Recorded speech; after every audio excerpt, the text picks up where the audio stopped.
une batterie de 12 volts, ça veut dire que ce point-là se trouve à 12 volts au-dessus de celui-là.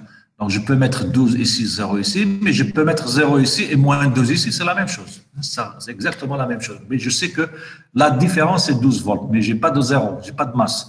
Mais ce qu'on fait, on peut prendre un point, on va l'appeler, c'est ça notre 0, c'est ça notre référence. D'accord? On va dire, par exemple, ici, je mets la masse ici, je vais dire ça, c'est le 0 volt. Donc, si E est égal, si le générateur ici a une fonction électromotrice de 6 volts, donc ça veut dire que ici, je vais avoir plus 6 volts. Alors, des fois, on vous dit calculer le potentiel VA. Quand on parle de potentiel en un point A, c'est-à-dire, c'est la différence entre A et la masse. C'est la tension entre la masse et A. C'est ça, en fait, c'est ça, parce que ça, c'est la masse aussi. D'accord? Donc, quand je parle du potentiel en un point A, ça veut dire la différence par rapport à la masse, par rapport à la référence qui est le 0. Donc, la tension entre A et B, c'est le potentiel au point A moins le potentiel au point B.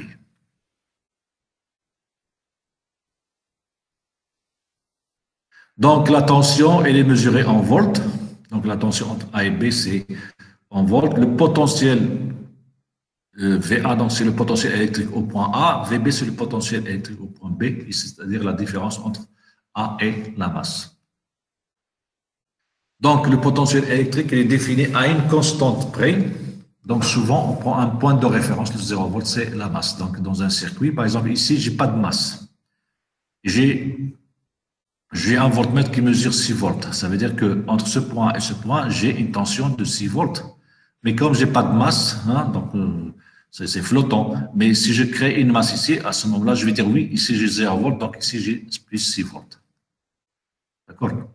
Donc, pour mesurer les tensions, alors les tensions, ça se mesure en volts, donc on utilise un voltmètre. Pour mesurer une tension, on utilise un voltmètre. Alors le voltmètre, lui, il se branche en parallèle, d'accord? On le branche ici et ici pour mesurer la tension au bord de cette lampe, d'accord?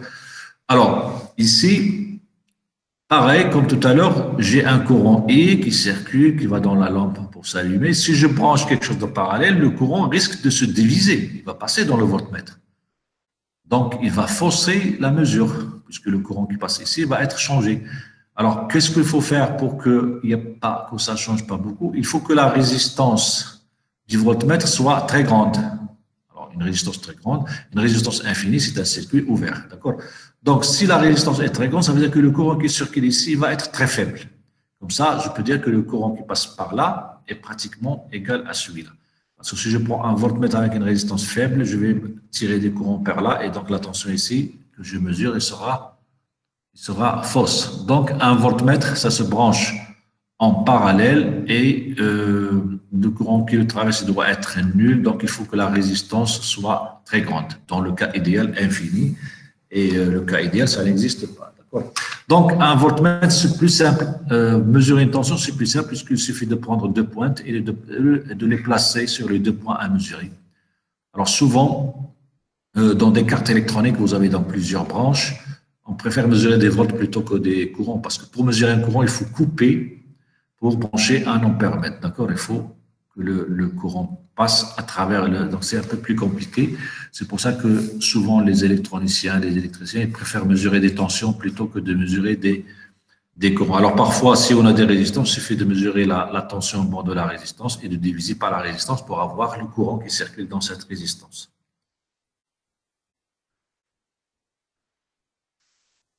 Alors un petit exemple. Donc ici, j'ai une tension. Alors le point A, il est là. C'est le point A, ça c'est le point B. Alors la tension UAB, donc c'est, alors UAB c'est VA moins VB. Donc c'est la tension ici. Il monte de B vers A, donc c'est VA moins VB.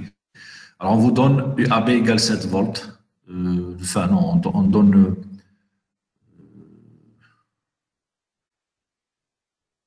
Bon, on a tout donné ici. Donc, on a 5 volts ici, on a moins de 2 volts. Alors, le point là, ce point-là, il est à 5 volts.